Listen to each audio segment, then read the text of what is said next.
नमस्कार दोस्तों, स्वागत है आप सभी का हमारे स्पेशल प्रोग्राम में। मेरा नाम है शालिनी और आज हम सेलिब्रेट करने जा रहे हैं जन्माष्टमी। सो फ्रेंड्स, सबसे पहले तो जन्माष्टमी की बहुत बहुत शुभकामनाएं आप सभी को। आज के इस प्रोग्राम को हम बहुत स्पेशल बनाने वाले हैं क्योंकि आज हमारे साथ जुड़े हैं श्रीमान गिरिराज दास जी, जो कि है इस्कॉन डिवोटी और जिन्होंने अपना जीवन कृष्णा भक्ति में लीन किया हुआ है, जो कि कृष्णा जी के बहुत बड़े भक्त हैं। और इनके साथ जुड़ करके, इनके साथ बातचीत करके हम इस प्रोग्राम को और भी ज्यादा स्पेशल बनाएंगे और कान्हा जी के जीवन को, उनके चरित्र को और भी ज्यादा नजदीक से देखने की कोशिश करेंगे। सो मैं आपको मिलाने जा रही हूँ प्रभु जी से। सो प्रभु जी, बहुत बहुत शुक्रिया आपका और बहुत बहुत धन्यवाद हमारे साथ जुड़ने के लिए और अपना कीमती समय हमें देने के लिए। हरे कृष्णा। बहुत बहुत धन्यवाद हमें यहाँ बुलाने के लिए। और जन्माष्टमी के पावन अवसर पर आप लोगों ने इतना अच्छा ये फोरम बनाया है जिसके अंदर आप जन्माष्टमी के बारे में लोगों को बताना चाहते हैं। So we are very glad to help you इसी तरफ में। तो I feel very fortunate to be here. Thank you so much प्रभु जी। सबसे पहले मैं सीधी बात आपसे पूछना चाहूंगी कि हम जन्माष्टमी क्यों बनाते हैं और इसका महत्व क्या है। मतलब मैं इसी से शुरू करना चाहूंगी आज का प्रोग्राम। सो जन्माष्टमी जो त्योहार है ये भगवान के अवतरण प्रकट होने का त्योहार है, जिस दिन भगवान प्रकट होते हैं।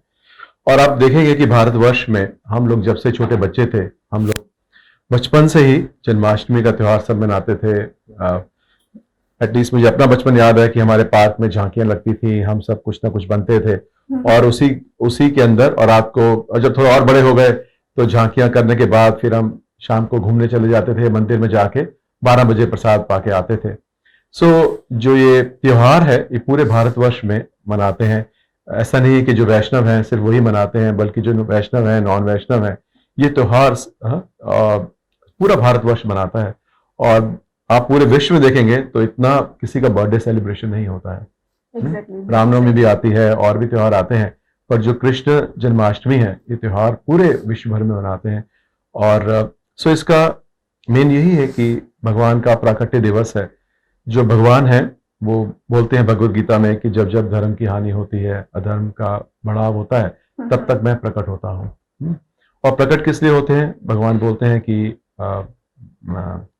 जो साधु हैं उनको अपना संग देने के लिए, और जो जिनका आसुरिक स्वभाव है उनको नाश करने के लिए भगवान प्रकट होते हैं। सो जो जितने भी भगवान के भक्त हैं, या जो लोग जिनको बोल सकते हैं जो पायस हैं, जो संस्कारी हैं, कुछ दिन का वेट करते हैं कि कब भगवान प्रकट होंगे। और जब भगवान प्रकट होते हैं तो उनका एक काम, एक जो उनका गोल रहता है, ये रहता है कि मैं जो अपने भक्त हैं, जो उनके संग का इंतजार कर रहे हैं कि मैं उनको अपना संग दूं। और दूसरा उनका ये रहता है कि जो उनकी जो लीलाएं हैं वो ऐसे कार्य करते हैं एक्स्ट्राऑर्डिनरी कि जो एक इनोसेंट व्यक्ति है, he feels attracted towards him. So this is another goal of his प्राकट्य, जो भगवान के प्राकट्य हैं, कि जो एक इनोसेंट पर्सन है जिसको भगवान के बारे में शायद इतना नहीं मालूम, पर वो भगवान की लीलाएं देख के या बाद में भगवान की लीलाएं सुन के ही फील्स वेरी अट्रैक्टेड। सो इसीलिए जो भगवान का जो प्राकट्य है वो इतनी धूमधाम से सब लोग मनाते हैं। और आज तो केवल भारत में ही नहीं बल्कि पूरे विश्व भर में आप देखिए कि जो कृष्ण जन्माष्टमी है ये मनाई जाती है। और ये जो त्योहार है ये सदियों से हमारे देश में मनाया जाता है।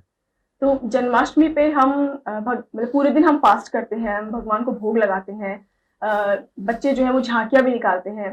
तो ये सब काम हम फिजिकली करते हैं, ये एक एक्टिविटी के रूप में हम करते हैं। लेकिन हम आंतरिक मन से हमें अंदर क्या फील करके इस पूरे दिन को हमें कंटिन्यू रखना चाहिए या भगवान को भोग लगाना चाहिए? पूरे दिन हमें मन में क्या सोचना चाहिए इस दिन?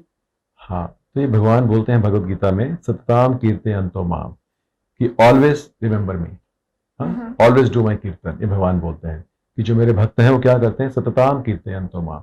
तो जैसे आपने बताया कि एक एक्सटर्नल एक्टिविटीज हैं, बट ये एक्सटर्नल एक्टिविटीज का महत्व बहुत ज्यादा है, क्योंकि एक्सटर्नल मेक्स अस इंटरनलाइज, है ना। बच्चे पूछते हैं, जिनको शुरू से ही अगर हम संस्कार देते हैं बच्चों को, मैं इसलिए इसके बारे में बोल रहा हूँ ताकि हम ऐसा ना सोचें कि internal is more important, external is not. External is also important because external helps us internalize. So बच्चे, जैसे आपने बोला, उस दिन लोग व्रत रखते हैं और भगवान को भोग लगाते हैं। जो लोग नहीं भी लगाते पूरे साल वो भी लगाते हैं, और भगवान के लिए अलग अलग तरह से व्यंजन बनाते हैं। और इंटरनल जो है उसका सबसे ज्यादा यही है कि इससे यही हम इंस्पिरेशन ले सकते हैं कि हमारा एक कनेक्शन है भगवान से।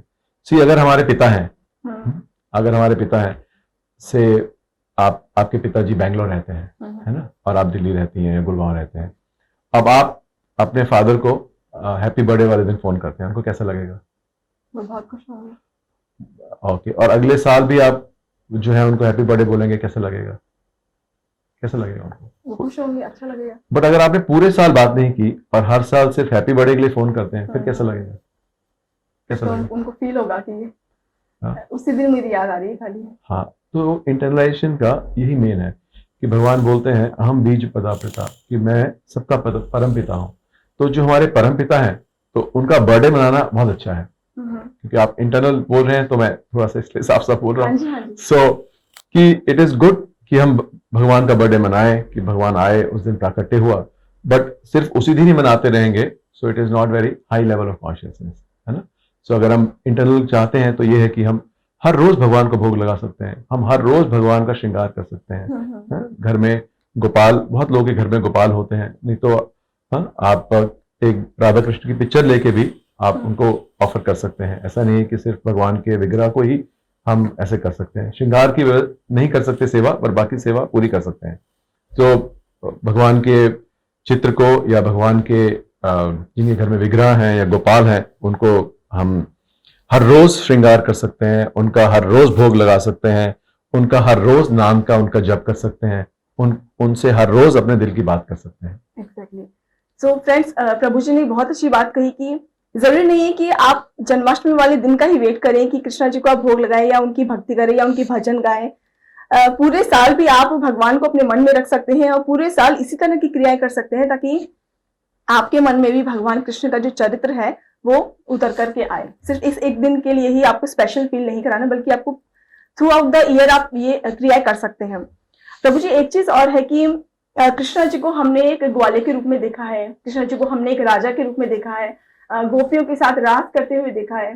तो मेरे व्यूअर्स पे जानना चाहें कि एग्जैक्टली कृष्णा जी क्या पर्सनैलिटी है, मतलब हु इज कृष्णा जी, उनकी एक पर्सनैलिटी अगर मैं आपसे पूछूं तो क्या हो सकती है उनकी? हाँ, जो भगवान है वो अलग अलग रूप से अपना विस्तार देते हैं। जो भगवान शब्द है, इसका मतलब है कि पराशर मुनि बताते हैं शास्त्रों में, विष्णु पुराण में, कि भगवान का मतलब है जिसे हम बोलते हैं विद्वान, है ना, जिसके पास विद्या हो। सो भगवान मीन्स जिसके पास सारे ऐश्वर्य हो। सो जो ऐश्वर्य है वो षट ऐश्वर्य है, कि भगवान शब्द का मतलब ही है कि जिसमें वो छयों के छयों ऐश्वर्य है। तो वो क्या है? Renunciation, strength, beauty, power, fame. So जिसमें ये सारे के सारे यश हैं, वो व्यक्ति भगवान है। सो जब भगवान जो है, अब आप तो भगवान के अलग अलग तरह से भगवान के विस्तार होते हैं, या भगवान के अलग अलग तरह से भगवान के अवतार आते हैं। पर जब भगवान स्वयं आते हैं, इसलिए बोलते हैं कि अवतार नहीं अवतारी है। कृष्ण के बारे में बोलते हैं अवतार नहीं अवतारी है, मतलब जो बाकी सारे अवतार हैं वो इनसे प्रकट होते हैं। सो जब भगवान स्वयं आते हैं तो he comes with all his 6 opulence. तो उसमें ये सारी जितने भी ये चारों 6 तरह की ऑपुलेंस हैं, विभूति हैं भगवान की, वो प्रकट करते हैं।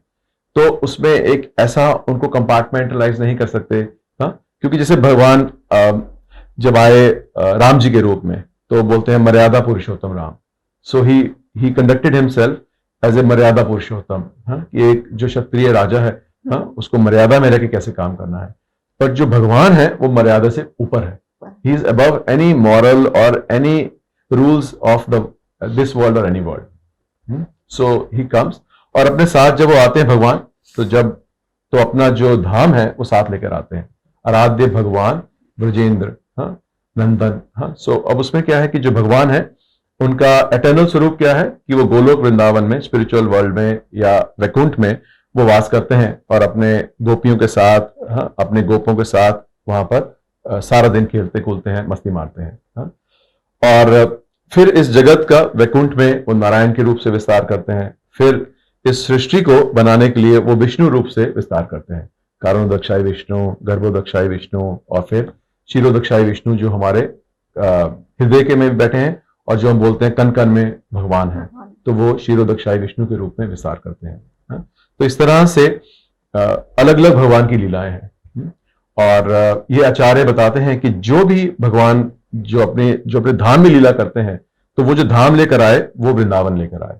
तो जो वृंदावन की लीला है जो उनके पहले के 10 बरस के आसपास की है, सो वो लीला है जो भगवान की नित्य लीला है, जो भगवान स्पिरिचुअल वर्ल्ड में नित्य रूप में ये करते हैं। हाँ? उसके बाद जो भगवान है फिर वो मथुरा आए, फिर कुछ टाइम मथुरा रहे, फिर उसके बाद जो ज्यादा टाइम है, ऑलमोस्ट समझ लीजिए 100 साल के आसपास, 105 साल, then he was in Dwarka, और फिर वो द्वारका और हस्तिनापुर में आते जाते रहे लाइक दिस। तो उसमें जो है वो क्षत्रिय राजा के रूप में रहे, पर जो उनका जो एटर्नल जो गोलोक के अंदर जो उनका स्वरूप है वो सारा का सारा वो क्या है, वो एक ब्रजवासी का है। सो दैट इज हिज, जिसे बोलते हैं कि एक शास्त्र बताते हैं कि जैसे एक राजा होता है, तो एक राजा का राज्य है, और राजा किंगडम में बैठा है, दरबार में बैठा है, राजा है, मंत्री हैं, सब है। और एक है जो राजा घर में है, घर में पत्नी है, बच्चे हैं, दोस्त हैं, लाइक दिस। तो इसी तरह से जो भगवान है वो वैकुंठ में नारायण रूप से हैं, और नारायण रूप में सब उनका दास्य की तरह उनकी सेवा करते हैं सब लोग। और एक उनका स्वरूप उनकी अपनी पर्सनल लाइफ है ना। तो जो ग्वालों के साथ, गोपियों के साथ, नंद महाराज, यशोदा मैया के साथ, वो उनकी एक पर्सनल लाइफ है। तो जब वो इस भूलोक में आते हैं, इस भौतिक जगत में आते हैं, तो अपना धाम अपने साथ लेकर आते हैं। तो वो जो पहले 10 साल की लीला है वो उनकी नित्य लीला है। उसके बाद जो मथुरा में जो लीला है और जो द्वारका में है वो भी स्पिरिचुअल वर्ल्ड की लीला है, बट ये भगवान के अलग अलग तरह से विस्तार है और वो अलग अलग तरह से लीला करते हैं। तो उनका जो नेचुरल, जो आप कह सकते हैं, जो क्या कह सकते हैं, जो उनकी नेचुरल स्टेट है, वो क्या है, वो एक ब्रज जो है, ब्रिजवासी है, लाइक दिस। वो उनकी पर्सनल लाइफ है, लाइक दिस। अच्छा। सो इस तरह से तो वैकुंठ के अंदर इसी तरह से मथुरा धाम भी है, द्वारका धाम भी है, तो वहां पर भी है, पर उसमें जो है ऐश्वर्य ज्यादा है, ऑपुलेंस। सो अलग अलग फेज में अलग अलग रोल प्ले किए हैं आपने। हाँ, नॉट अलग अलग फेज में, दे आर नित्य लीला। सो विच मीन्स वैकुंठ के अंदर वो there is a Ayodhya Dham also, जहां वो सीता मैया के साथ वो वहां पर भी हैं। फिर वो वहां पर मथुरा जो है वो भी धाम है, ऊपर द्वारका धाम भी है स्पिरिचुअल वर्ल्ड में। So these are all his expansion, विस्तार करते हैं भगवान, और वो नित्य रहते हैं। जैसे अगर मैं अपना विस्तार करूं तो मेरा ओरिजिनल फॉर्म खत्म हो जाता है, पर मेरे में और भगवान में यही फर्क है कि जब भगवान अपना विस्तार करते हैं तो उनका जो ओरिजिनल स्वरूप है वो वैसे ही रहता है, बट किसी लीला के लिए वो अपना विस्तार करते हैं। तो इसीलिए जो उनके जो पर्सनल नाम है वो यही है, कृष्ण, गोविंद, लाइक दिस, गोपाल। तो ये उनके पर्सनल नाम है। तो अगर आप भगवान को उनके पर्सनल नाम से बुलाना चाहते हैं तो ये नाम, हमें उस नाम से अगर भगवान को बुलाते हैं तो उनको बहुत पसंद आता है, गोपाल, गोविंद। और अगर ज्यादा आत्मीयता से भगवान को बुलाना चाहते हैं तो उनके जिनसे उनका नाता है उनसे बुलाएंगे तो उनको और ज्यादा पसंद आता है। जैसे नंद नंदन कृष्ण, यशोदा नंदन कृष्ण, देवकी नंदन कृष्ण। अच्छा। हाँ, तो ये भगवान को और ज्यादा पसंद आता है, क्योंकि जिनसे वो कनेक्टेड है, जिनके साथ उनका नित्य संबंध है, आप उनका नाम लेके उनको संबोधन कर रहे हैं। प्रभु जी, Bhagavad Gita this is one of the most precious book for कहा जाता है, और इसमें ऐसा भी कहा जाता है कि हर एक सवाल का अगर आपको जवाब चाहिए तो आप भगवत गीता में आपको मिलेगा। आपकी कोई भी प्रॉब्लम है उसका सोल्यूशन आपको भगवत गीता में मिलेगा। इसमें कहाँ तक सच्चाई है, आप इसमें रोशनी डालना चाहिए। पद्म पुराण के अंदर जो महादेव हैं वो मदर पार्वती को बोलते हैं कि ये जो भगवत गीता है, इसमें जितने भी उपनिषद हैं उनका सबका ज्ञान है, और उनके अलावा भी और है। अच्छा। तो ये शिव जी बोल रहे हैं पार्वती जी को। अच्छा। पद्म पुराण के अंदर। तो ये जो 700 श्लोक हैं भगवत गीता में, सिर्फ 700 श्लोक हैं, और एक महाभारत का हिस्सा है। जो भगवत गीता है महाभारत का हिस्सा है, और स्पेशल इसलिए है क्योंकि ये भगवान के मुख से स्वयं निकली है। तो इसमें जितने भी हमारे, इसमें सिर्फ 18 अध्याय हैं, पर उन 18 अध्याय को अगर आप पढ़ेंगे तो हमें अपनी, न केवल अपनी मटेरियल लाइफ के बारे में, but also in our spiritual pursuit, हम आध्यात्मिकता में बढ़ना चाहते हैं, उसके लिए भी सारा ज्ञान इसके अंदर है। हाँ, तो इसलिए बहुत बार भक्त बोलते हैं कि आप अगर किसी एंजाइटी में है, किसी टेंशन में है, तो आप भगवत गीता खोलिए और कोई भी पेपर कोई भी खोल लीजिए, और जो भी बोलेंगे ना, जो भी आएगा, अगर आप पढ़ेंगे और अगर हम सिंसियर हैं, so then this Bhagavad Gita will reciprocate with us. देखिए मैंने खोला है अच्छा। और क्या निकला है, देखिए मैं आपको पढ़ के सुनाता हूँ। देखिए क्या लिखा है कि मैं सिर्फ ट्रांसलेशन पढ़ देता हूँ। ये 6.30 निकला है। For one who sees me everywhere and sees everything in me, I am never lost nor is he ever lost to me. तो भगवान कह रहे हैं कि जो सबको मेरे में देखता है और मुझ में सबको देखता है, उसके लिए मैं कभी भी दूर नहीं। सो जैसे हम बात कर रहे थे, सो आप कुछ भी खोलेंगे किसी भी समय, आप भगवत गीता को, आप किसी भी एंजाइटी का, किसी भी क्वेश्चन का अगर आप आंसर चाहते हैं, आप खोलेंगे अगर एक सिंसियर भाव से, तो Bhagavad Gita will respond to you. Because हमारे जो स्क्रिप्चर्स हैं, ये क्योंकि हम बहुत ज्यादा अपने शास्त्र नहीं पढ़ते हैं, सो हमें नहीं पता कि शास्त्र और जो हमारी जो भौतिक पुस्तकें हैं, मैथ्स, फिजिक्स, केमिस्ट्री, जो भी हम पढ़ते हैं, उनमें एक मेजर फर्क ये है कि they are dead subjects, they are about dead, they are about dead things, matter, they are mostly about matter. But scripture जो है, शास्त्र जो है, ये क्या है, they are spiritual, so which means they are living. So Bhagavad Gita is printed, यहाँ गत्ता है, ये पेपर में प्रिंटेड है, विच इज मटीरियल, है ना। But because topic is spiritual and it is about Bhagwan, so suddenly this book becomes spiritual, है ना। सो भगवत गीता और जो हमारे शास्त्र हैं सारे के सारे, ये स्पिरिचुअल है। So which means they are alive. So each shloka can relate to us, each shloka can speak to us like this. लेकिन प्रभु जी, अगर जैसे कोई न्यू लर्नर है, समझ लीजिए, अगर मैं मेरी बात करूँ, अगर मैं भगवत गीता पढ़ना चाहती हूँ और मैं पढ़ना शुरू करना चाहती हूँ, तो हो सकता है स्टार्टिंग में मुझे बहुत क्लिष्ट लगे, बहुत ही मुझे समझ में नहीं आए, या मैं रिलेट नहीं कर पाऊँ, लेकिन फिर भी मैं खुद को मोटिवेट कैसे करूं कि मैं गीता को पढ़ना कंटिन्यू रखूं, मैं इसे छोड़ू ना। हाँ, ये भारत में थोड़ा सा कठिन है कार्य, क्योंकि हम लोगों को शुरू से हमने शास्त्र नहीं पढ़े और हमारी बेसिक अंडरस्टैंडिंग स्पिरिचुअलिटी की नहीं है। और जब हम सीधा भगवत गीता पढ़ते हैं तो वी फाइंड जो थिंग्स कि कुछ चीजें इसमें कॉन्ट्रेडिक्टरी लगती हैं कि अभी यहाँ ऐसा लिखा है, कभी कह रहे हैं कर्मयोग करो, फिर कह रहे हैं भक्ति योग करो, फिर ज्ञान योग के बारे में बता रहे हैं, और उधर ध्यान योग के बारे में बता रहे हैं। अब हमने करना क्या है, है ना, कि अब क्या समझे कि कोई कह रहा है कि गीता जो है कर्मयोग के बारे में है, कोई कह रहे हैं भक्ति योग के बारे में है, कोई कह रहे हैं ध्यान योग पढ़ना है तो भगवत गीता पढ़े। तो इसीलिए अगर हम भगवत गीता समझना चाहते हैं तो उसका सबसे सरल ये है कि आप भगवान के भक्तों के साथ पढ़िए।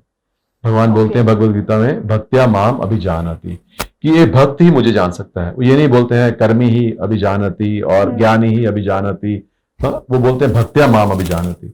सो हम लोग भी, जैसे मैं अपने भी जन्म में आता हूँ, हम लोग भी सब जो है भगवान के भक्तों के संग आके जब भक्तों की गीता पढ़ते हैं तब समझ में आती है। जैसे जब मैं छोटा था तो हमारे घर में एक संस्कार या एक रिचुअल कह लीजिए कि सबको नहा के भगवत गीता पढ़नी होती थी। मतलब पापा पढ़ते थे कि नहा के गए आप भगवत गीता पढ़े, हमारे पास भी भगवत गीता गीता प्रेस की होती थी, और मैं भी नहा के, बिकॉज पिता कर रहे हैं तो मेरे को भी धीरे धीरे आदत पड़ गई कि ओके नहाने के बाद 2-4, पर मुझे समझ में कुछ नहीं आया, बट एज ए रिचुअल मैं उसको करता रहा। और जब किसी ने मुझे भगवत गीता दी, मेरे एक मित्र ने, सो मुझे बोला कि मैंने बोला कि मुझे भगवत गीता नहीं चाहिए, क्योंकि मैं तो पढ़ता आया हूँ भगवत गीता, पिछले 15 साल से पढ़ रहा हूँ, तो मुझे नहीं चाहिए। सो जब उन्होंने इंसिस्ट किया और मैंने देखा कि इसमें वही श्लोक है और वही जो उसका जो मीनिंग है वो भी वही है, ट्रांसलेशन भी वही है, बट इसमें एक तात्पर्य दिया हुआ है। अच्छा। तो मुझे लगा तात्पर्य मैंने नहीं सुना, मैंने श्लोक सुना, मैंने उसका शब्दार्थ सुने और मैंने ट्रांसलेशन पढ़ी, पर तात्पर्य क्या होता है। सो मैंने कहा ठीक है, तो मैंने भगवत गीता लेके मैंने मंदिर में रख दी और मैं वो पढ़नी शुरू कर दी मैंने। और पर थोड़े टाइम के बाद मुझे लगा कि इट इज वेरी इंटरेस्टिंग, कि इतनी इंटरेस्टिंग है कि मैं इसको इस तरह से नहीं पढ़ सकता हूँ, let me read it like a book. तो मैंने फिर मंदिर से उठा ली और मैं उसको बुक की तरह, नॉवल की तरह पढ़ना शुरू किया। और फिर जिन्होंने मुझे भगवत गीता दी थी, जब मेरे मन में प्रश्न आए मैं उनसे पूछता था, और वो मुझे आधा घंटा तक समझाते थे कि अच्छा इसका मतलब ये है। इस तरह से वो भगवत गीता मेरे को धीरे धीरे समझ में आनी शुरू हुई। फिर मंदिर में जाना शुरू किया। मैं हर बुधवार को और शनिवार को मंदिर जाया करता था, वहाँ भागवतम क्लास होती थी, सीनियर डिवोटीज पंजाबी बाग टेम्पल में मैं जाता था। अच्छा। तो वहां पर क्लासेस होती थी और मैं सुनता था, तो धीरे धीरे मुझे समझ में आना शुरू होता था ये टॉपिक्स। क्योंकि जो भगवत गीता है इट इज वेरी फिलोसॉफिकल, तो बीच में कहीं कहीं बोरिंग भी लग सकती है जब हम स्वयं पढ़ते हैं। तो उसका सबसे अच्छा तरीका यह है कि आप ढूंढिए कि आपके आसपास कोई इस्कॉन का मंदिर हो, वहां जाके पता कर सकते हैं, वहां क्लासेस अटेंड कर सकते हैं और उनसे पूछ सकते हैं कि हमारे घर के आसपास क्या कहीं कोई भगवत गीता की क्लासेस होती हैं।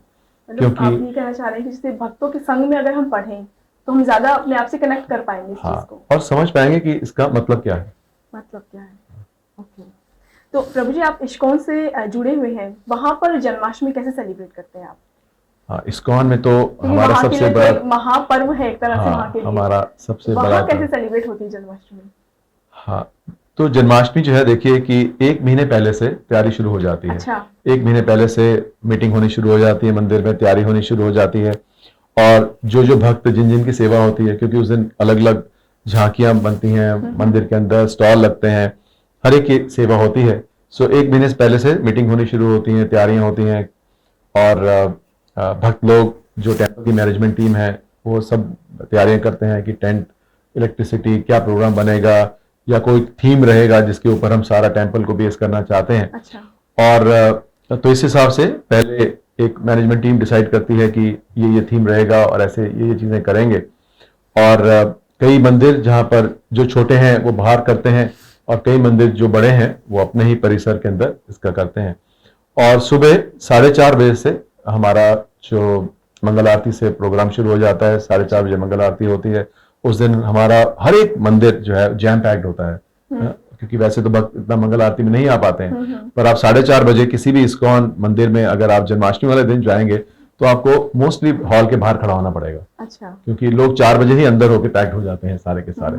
और उसके बाद मंगल आरती होती है 1 घंटे के लिए, फिर 2 घंटे के लिए सब लोग बैठ के जप करते हैं हॉल के अंदर भक्तों के साथ आके।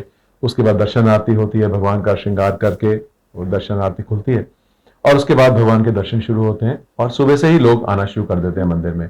तो जो मंदिर के भक्त हैं सारे वो सब सेवा में ही लगे रहते हैं और उनके पास जन्माष्टमी वाले दिन इतना समय अपना सुनने के लिए नहीं रहता। और मेन सेवा में लगते हैं सब लोग उस दिन कि भगवान का जन्मदिन है और सब गेस्ट आएंगे तो वो कि उनका ठीक से देखभाल कर पाए, यही बहुत है। और फिर सारा दिन जो है वहाँ स्टॉल लगते हैं, लोग सुबह से ही आना शुरू कर देते हैं और अलग अलग स्टॉल लगते हैं, जैसे बुक स्टॉल लगते हैं, कुछ गेम्स के लगते हैं, कुछ वहाँ पर अलग अलग तरह के एक्टिविटीज होती हैं। लोगों को नया जप कराने के लिए स्टॉल लगते हैं, बच्चों के लिए स्टॉल लगते हैं एक्टिविटीज का। और जो हमारी क्लासेस होती हैं, जो प्रीचिंग के प्रचार के प्रोग्राम होते हैं, उनकी उनके स्टॉल्स लगते हैं। हर एक टेम्पल में जितना उनका सामर्थ्य है उससे बढ़ चढ़ के वो भगवान का श्रृंगार सजावट होती है और सारा दिन कीर्तन चलता है हर एक मंदिर के अंदर। इस्कॉन के सारा दिन जो है सुबह 4:30 से रात को 12 बजे तक कीर्तन चलता है और भगवान को बहुत सुंदर श्रृंगार होता है, उनको भोग लगते हैं और शाम को भीड़ और बढ़ जाती है। शाम को आते हैं ऑफिस से वापस आके और तो सब लोग जो भक्त हैं, जो मंदिर के भक्त हैं, वो तो सब सेवा में लगे रहते हैं। अंदर ठाकुर जी की सेवा हो रही होती है, कीर्तन चल रहा होता है, जो नए गेस्ट आते हैं नाचते हैं गाते हैं और जो मंदिर के भक्त हैं सारे वो सेवा में लगे रहते हैं। आई एम श्योर बच्चों का पार्टिसिपेशन तो बहुत ज्यादा रहता होगा इस प्रोग्राम के अंदर। बच्चों के अंदर जैसे हम बात कर रहे थे कि हम जो छोटे थे तो पार्क में हम लोग करते थे, सो उस तरह से तो पार्क में कोई नहीं करता है, बट मंदिर में ये फैसिलिटी है। अगर जहां पर भी इस्कॉन के मंदिर हैं तो वहां पर बच्चों के प्रोग्राम होते हैं, उनका कोई श्लोक का रेसिटेशन होगा या वो कोई स्किट प्रेजेंट करेंगे या कहीं झांकियां बना के रखते हैं, इस तरह से बच्चों का तो स्पेशल प्रोग्राम होता है। तो एक महापर्व के रूप में आप पूरा सेलिब्रेट करते हैं इसको, सुबह से लेके अब शाम तक चलता है प्रोग्राम। रात को 12 बजे मिडनाइट पे जो है महाभिषेक, एक घंटा 1.5 घंटा पहले महाभिषेक शुरू हो जाता है। 11, 11:30 10:30 11 बजे फिर वो महाभिषेक चलता है और फिर 12 बजे महाआरती होती है। अच्छा। और उसके बाद जो है तो जो प्रसाद वितरण प्रसाद वितरण होता है। ओके। तो अच्छा, इस्कॉन जो है ये जैसे मंदिर पूजा की आप बात करें, इसके साथ साथ में कोई और जैसे सोशल वर्क करता हो या सोशल सर्विसेज किसी में पार्टिसिपेट करता हो? हाँ, देखिए सबसे बड़ी सोशल सर्विस तो यही है कि हम लोगों को ठीक राह दिखाते हैं। कि आप देखिए कि जो इस्कॉन के अंदर हम लोग चाय कॉफी भी नहीं पीते हैं। हाँ, नशे मतलब नशा नहीं करना होता है, पर नशे के अंदर चाय कॉफी भी आती है बिकॉज उसमें कैफीन होती है। हाँ जी बिल्कुल। सो जो भी हमारे साथ जुड़ता है तो ड्रग्स की प्रॉब्लम खत्म हो जाती है। कोई स्मोकिंग नहीं करता है, हाँ? और कोई शराब भी नहीं पीते हैं, हाँ? Right. और ऑपोजिट जो है सेक्स के साथ there is no relationship before marriage. So ये 4 नियम हम फॉलो करते हैं, और जो लोग हमारे साथ जुड़ते चले जाते हैं उनका वो लोग इस सतोगुण के अंदर आते चले जाते हैं। एक तो ये है।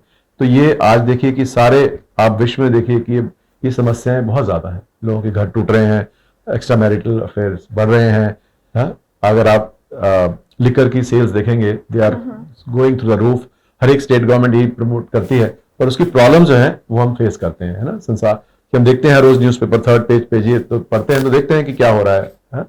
तो ये जो गलत आदतें, जो गलत संस्कार पड़ते हैं लोगों को, तो वो हम ठीक करते हैं।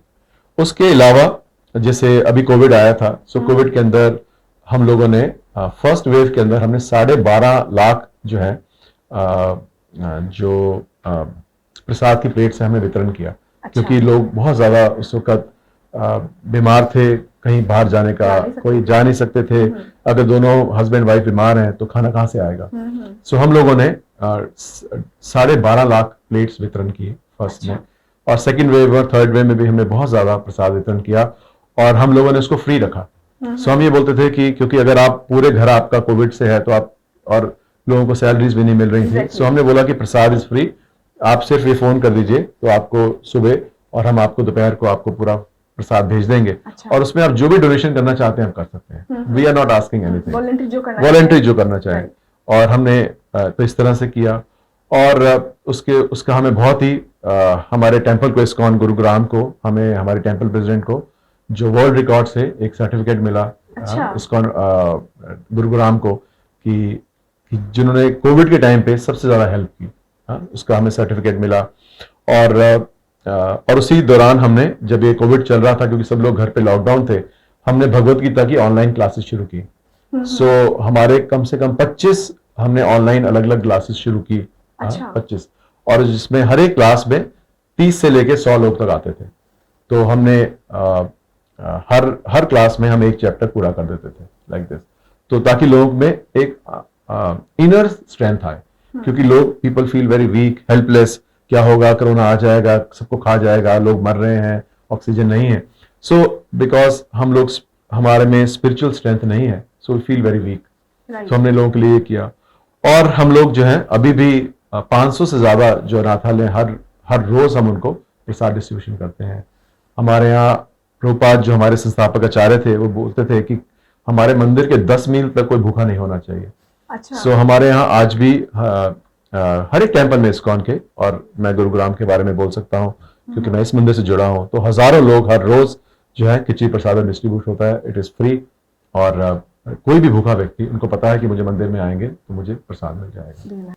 प्रभु जी, मैं ये जानना चाहती हूँ कि हमारे व्यूज भी एक्चुअली जानना चाहेंगे कि हम जन्माष्टमी सालों साल से बनाते आ रहे हैं, भगवान कृष्ण का जन्म बनाते आ रहे हैं, तो ऐसा क्यों नहीं है कि हम उनके पिताजी का जन्मदिन नहीं बना रहे या उनके किसी संगी साथी का नहीं बना रहे, हम कृष्ण को ही भगवान मानकर उनका जन्म का उत्सव बनाते हैं। तो ये चीज हमें कैसे पता चलेगी कि ये भगवान ही है जिनका हमें जन्म उत्सव बनाना है? इट्स अ गुड क्वेश्चन कि अगर बच्चे का जन्मदिन मना रहे हैं तो उनके माता पिता का क्यों नहीं मना रहे हैं, उनके भाई, उनकी बहन, और का क्यों नहीं मना रहे हैं? क्योंकि वो एक साधारण व्यक्ति नहीं है। जो भगवान है, जब भगवान अपनी लीला करने के लिए आते हैं, सो वो ये प्रिविलेज देते हैं किसी को कि आप मेरे माता पिता बन जाइए, आप मेरे बच्चे बन जाइए, आप मेरे दोस्त बन जाइए। इस तरह से वो प्रिविलेज देते हैं।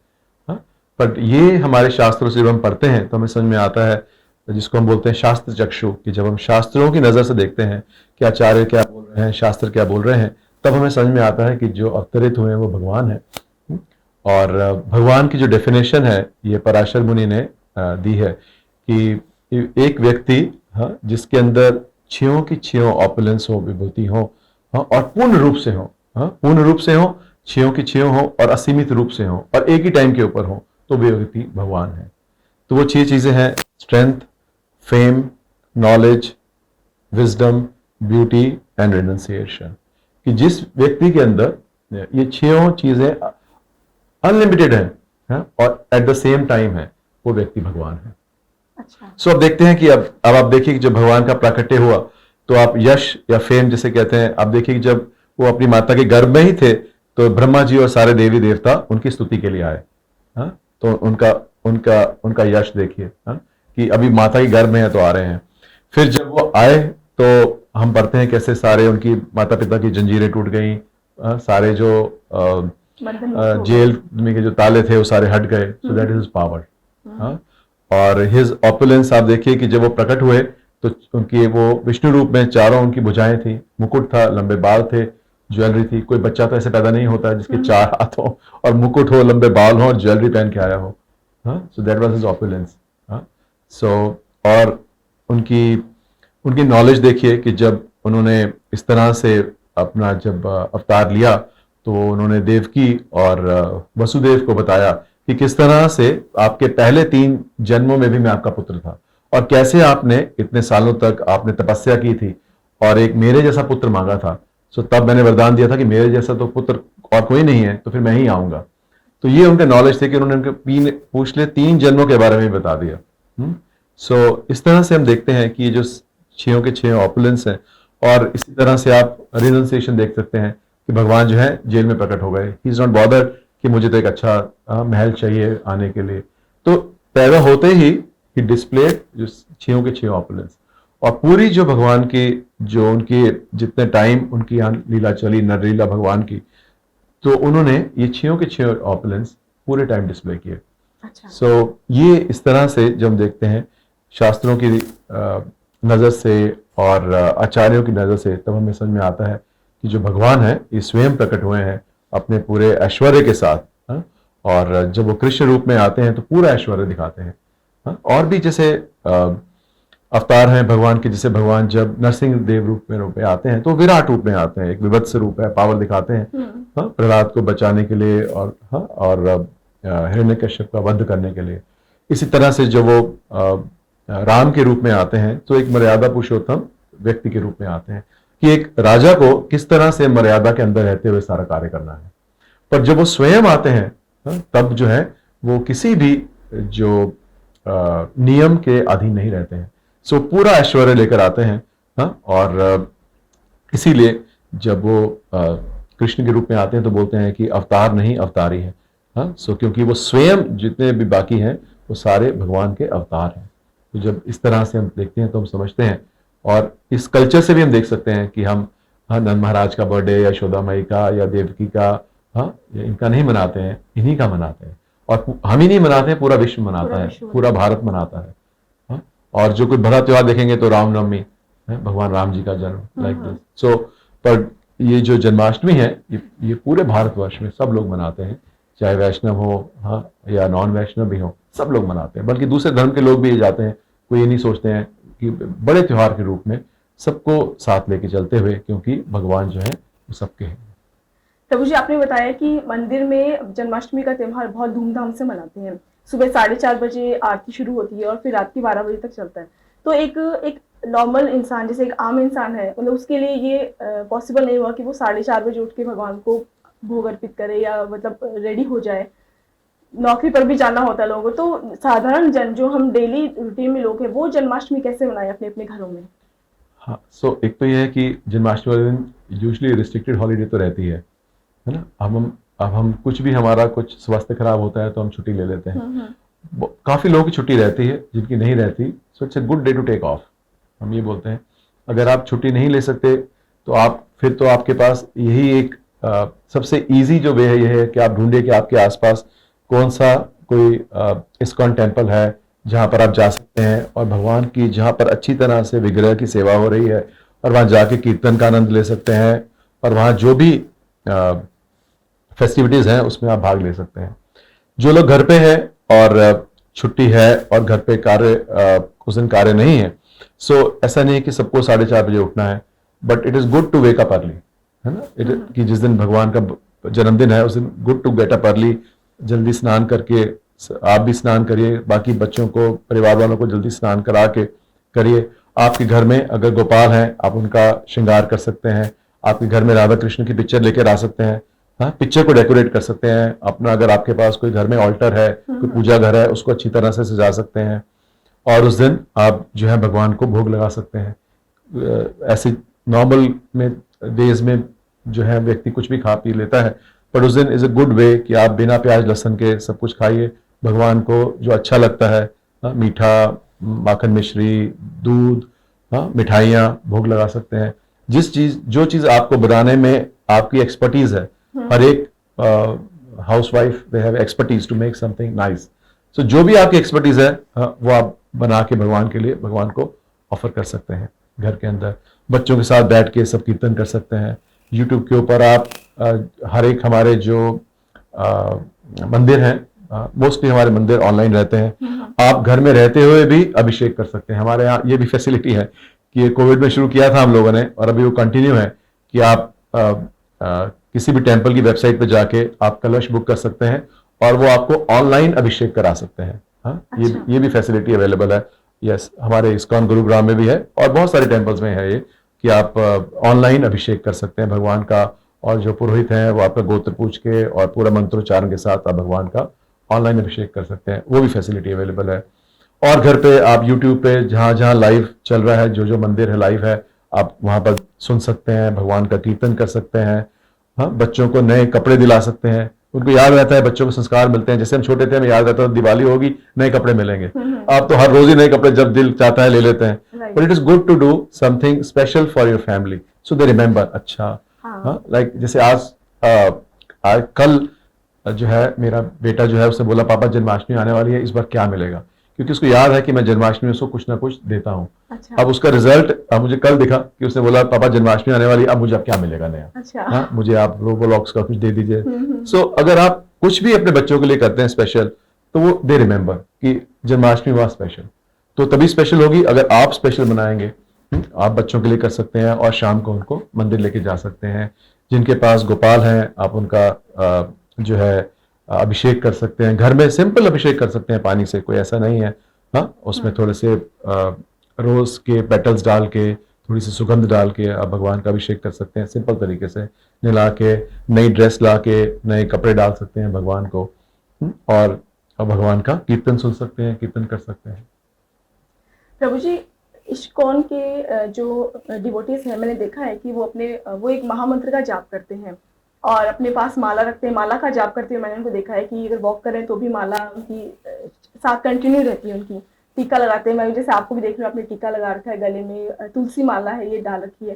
तो क्या मतलब इन सब चीज़ों को लगाने से, पहनने से ही हम कृष्ण डिवोटी कहलाते हैं, या फिर एक जो नॉर्मल पर्सन है जो कि 9 to 6 अपनी जॉब कर रहा है, एक भौतिक जीवन में है, उसके मन में भी ये भाव आ सकता है कि मैं भी कृष्ण भक्त हूँ बिना इन सब चीजों को अपने ऊपर धारण किए हुए, क्या वो भी एक डिवोटी कहला सकता है?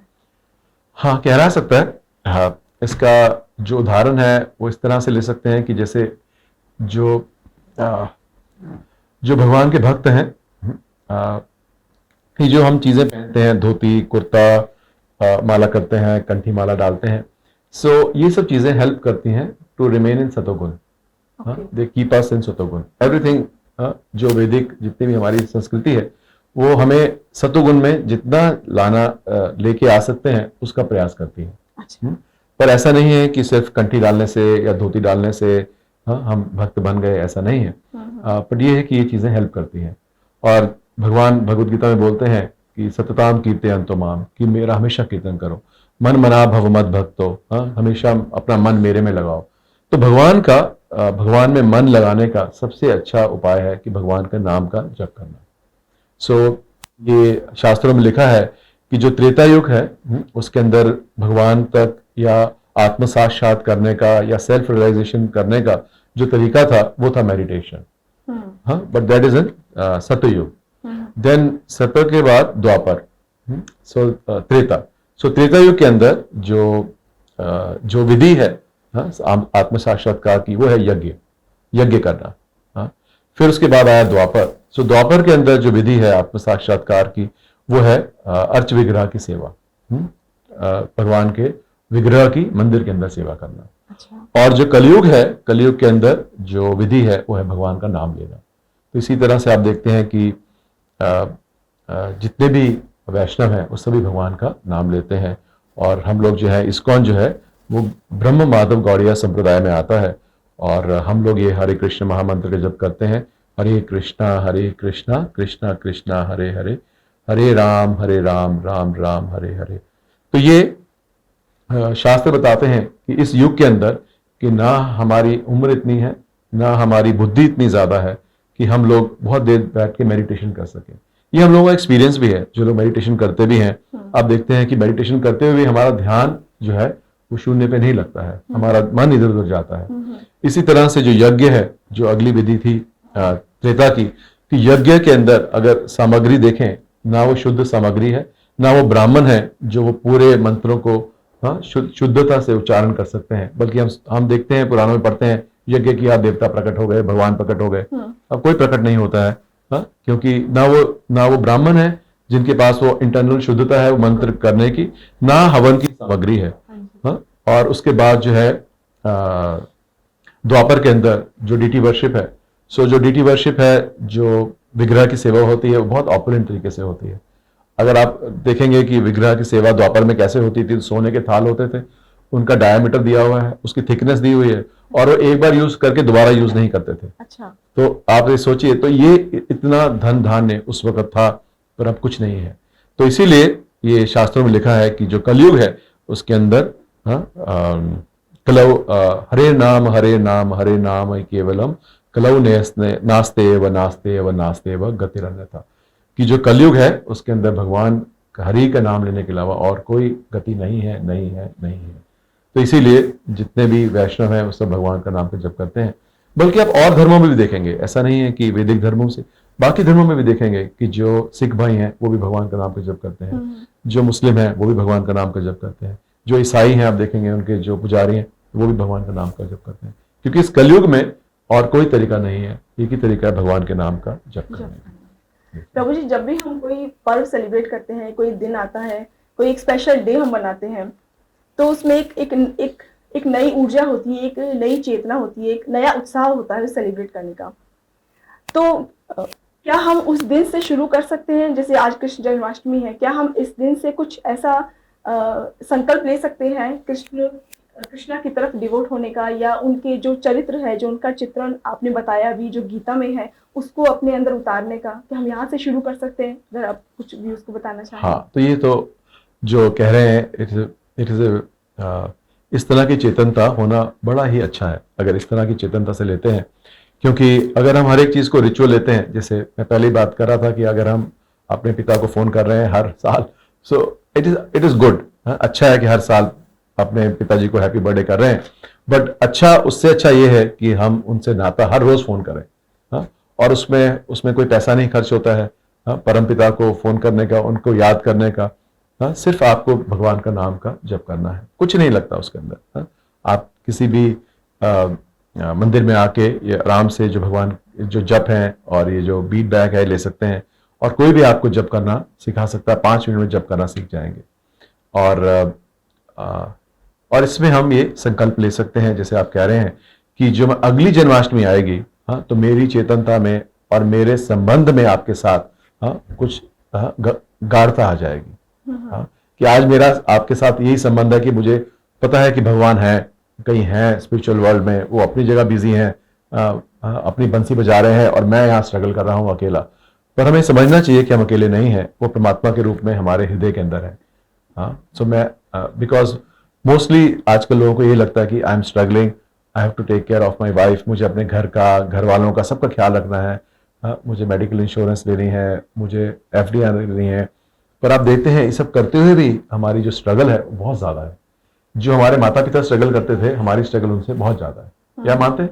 हमारे माता पिता को इतनी ज़्यादा एंग्जाइटी, इतनी ज़्यादा चिंता नहीं थी, चाहे उनके पास इतने ज़्यादा धन या सुविधाएं नहीं थी, पर उनके पास इतनी ज़्यादा टेंशन नहीं थी, है ना। पर आज हमारी जो मुश्किलें हैं, हमारी जो चिंताएं हैं, वो सब बढ़ती गई हैं। और हम देख रहे हैं कि जो कुछ चीजें जो हम सोच भी नहीं सकते थे, आज वो हमारे देश में हो रही हैं। किस तरह के अपराध हो रहे हैं माताओं के प्रति, देश के प्रति, सब जगह देख रहे हैं, कोई किसी से कुछ छुपा नहीं है। तो ये इसीलिए है क्योंकि हम अपना संबंध भगवान से तोड़ते जा रहे हैं। सो अगर हम अपने देश में खुशहाली लाना चाहते हैं, अपने परिवार में समृद्धि लेके आना चाहते हैं, हाँ, हम प्रसन्न रहना चाहते हैं, चिंताओं से मुक्त रहना चाहते हैं, तो उसका एक ही तरीका है कि हम भगवान से अपना नाता जोड़ें। और जैसे आपने बोला कि हम इस जन्माष्टमी में संकल्प कर सकते हैं कि मैं हर रोज भगवान का नाम लूंगा।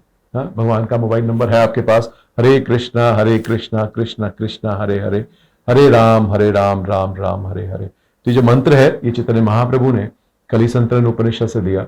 एक्चुअली चैतन्य महाप्रभु से पहले जो मंत्र हैं या अभी भी मंत्र इस तरह से खुले में नहीं देते हैं। आपको एक गुरु का जो है समर्पण करना होता है। जब गुरु देखते हैं कि आप क्वालिफाइड हैं तो गुरु आपके कान में मंत्र देते हैं। अच्छा। हाँ, तो इस तरह से मंत्र मिलता है। अच्छा। आज लोग गायत्री मंत्र भी सुनते हैं कैसेट लगा के, पर ऐसे नहीं सुनना है, इसका ऐसा प्रधान नहीं है। हाँ, कि इसको मन में जप करना होता है। पर जो चैतन्य महाप्रभु, जब कृष्ण स्वयं जो है भक्त के रूप में आए, तो उन्होंने ये मंत्र सबके लिए दिया। उन्होंने बोला कि आप सब लोग जो है, आपको कुछ करने की जरूरत नहीं है। आप घर में रहते हुए, जैसे आपने बोला कि जो व्यक्ति जॉब कर रहा है, जो स्टूडेंट पढ़ रहा है, कोई अपना बिजनेस कर रहा है, आपको सब कुछ करते हुए सिर्फ आप इस मंत्र का उच्चारण कर सकते हैं। बस आपको और कुछ नहीं करना है। इसी मंत्र का उच्चारण करते करते भगवान बोलते हैं चेतो दर्पण मार्जनम, कि जो हमारा हृदय है वो शुद्ध होता है और हमारे जो दिल के तार हैं वो भगवान के साथ जुड़ते हैं। तो हम ये संकल्प कर सकते हैं कि आज इस जन्माष्टमी से मैं हर रोज भगवान के नाम का जप करूंगा। और भगवान के बारे में सुनूंगा, भगवान का थोड़ा सा कीर्तन सुनूंगा, और आप पाएंगे कि अगली जन्माष्टमी तक आपका जो संबंध है भगवान से वो गाढ़ा हो जाएगा। और भगवान बोलते हैं ये यथा माम प्रपद्यन्ते ताम तथा भजाम में हम, भगवद गीता में बोलते हैं। इसका मतलब यह है कि जैसा आप मेरे साथ बिहेव करते हैं वैसे मैं आपके साथ रेसिप्रोकेट करता हूं। तो जब हम परमपिता के साथ रेसिप्रोकेट करेंगे, जैसे उनका रोज नाम लेंगे, रोज जप करेंगे, तो आप पाएंगे कि we will also get reciprocation. हमें भी भगवान से प्रेरणा मिलेगी, हमें भी अंदर से लगेगा कि हाँ मुझे कुछ करना चाहिए। आप पाएंगे छोटी छोटी चीजों में, आप पाएंगे कि मुझे लगा भगवान ने चेंज कर दिया। राइट। तो ये है ऐसा हम डे टू डे लाइफ में ये चीज एक्सपीरियंस करते हैं कई बार। सो भगवान तो परमात्मा रूप में बैठे हैं, है ना। पर जैसे एफएम का स्टेशन होता है कि 92.8, तो फ्रीक्वेंसी हमें जोड़नी पड़ती है। हाँ जी। तो वो फ्रीक्वेंसी अगर आप भगवान के नाम पे जप करते हैं वो जुड़ जाती है।